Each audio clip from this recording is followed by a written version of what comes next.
आदमी अपने आप को स्मार्ट समझता है, वो स्मार्ट नहीं है। अच्छा आमिर, किसी वक्त भी पैसे लेके निकल सकता है। 10 लाख तेरे लिए भी बहुत बड़ी रकम है। हाँ, मैं बच्चों का सोच रहा हूँ। 1994 এর অন্যতম সেরা ও জনপ্রিয় ছবি আন্দাজ আপনা আপনা। রাজকুমার সান্তোষী পরিচালিত ছবিতে একসঙ্গে কাজ করেছিলেন আমির খান ও সালমান খান। দর্শকদের মন জয় করে পরবর্তীতে সমান জনপ্রিয় থেকে যায় সেই ছবি। প্রায় 29 বছর পর আবারও নাকি একসঙ্গে রূপালী পর্দায় ফিরছেন বলিউডের অন্যতম শীর্ষ এই দুই তারকা। এমন খবর প্রকাশ করেছেন ভারতীয় গণমাধ্যম পিঙ্ক ভিলা।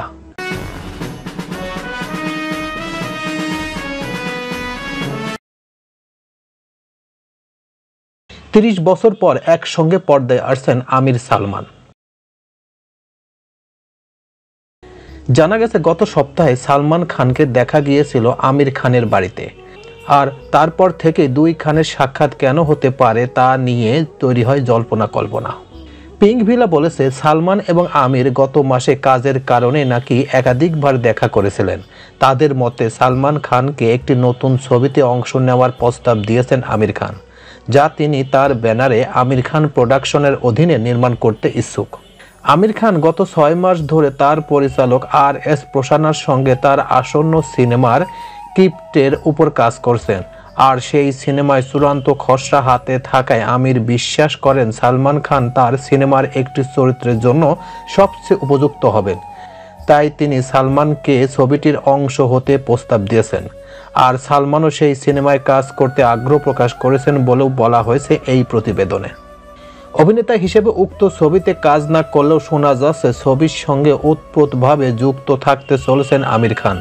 ছবির বিষয়ে আমিরের মনে খুব কাছের, তাই শুধু প্রযোজনার দিক থেকেই নয়, ছবির অন্যান্য গুরুত্বপূর্ণ দিকেও নজর দেবেন আমির খান, প্রোডাকশনের কর্ণধার। জানা গেছে মাস খানেকের মধ্যেই প্রযোজক আমিরের নিজের চূড়ান্ত সিদ্ধান্ত জানাবেন সালমান খান। সবকিছু ঠিক থাকলে শীঘ্রই একসঙ্গে শুটিং ফ্লোরে ফিরতে চলছেন এই জুটি। তো এই ছিল মোটামুটি আমাদের আজকের প্রতিবেদন। উপরোক্ত প্রতিবেদন থেকে আমরা একটা জিনিসই বুঝলাম যে প্রায় 30 বছর পর তারা একসঙ্গে আবার ছবি করতে যাচ্ছেন। কিন্তু আসলে যে ছবি করবেন কিনা এই সিদ্ধান্ত আরও 1 মাস পরে জানা যাবে। তো আমরা 1 মাসের জন্য অপেক্ষা করব আসলে তিনি তার এই ছবিতে অভিনয় করবেন কিনা, এবং 29 বছর অর্থাৎ 30 বছরের সেই ইতিহাস তারা উন্মোচন করবেন কিনা, এবং নতুন করে আরেকটি নতুন ইতিহাস তৈরি করতে যাচ্ছেন এই জুটি। প্রিয় ভিউয়ার্স, আমার এই তথ্যটি যদি আপনাদের কাছে একটুখানি ভালো লেগে থাকে তাহলে অবশ্যই লাইক, কমেন্ট, শেয়ার করবেন এই ভিডিওটি। আর যারা এখন পর্যন্ত আমার এই চ্যানেলটি সাবস্ক্রাইব করেন তারা দ্রুত আমার এই চ্যানেলটি সাবস্ক্রাইব করে ফেলবেন। তো আজকে এই পর্যন্তই, সবাইকে ধন্যবাদ জানিয়ে এখানেই শেষ করছি। আল্লাহ হাফেজ।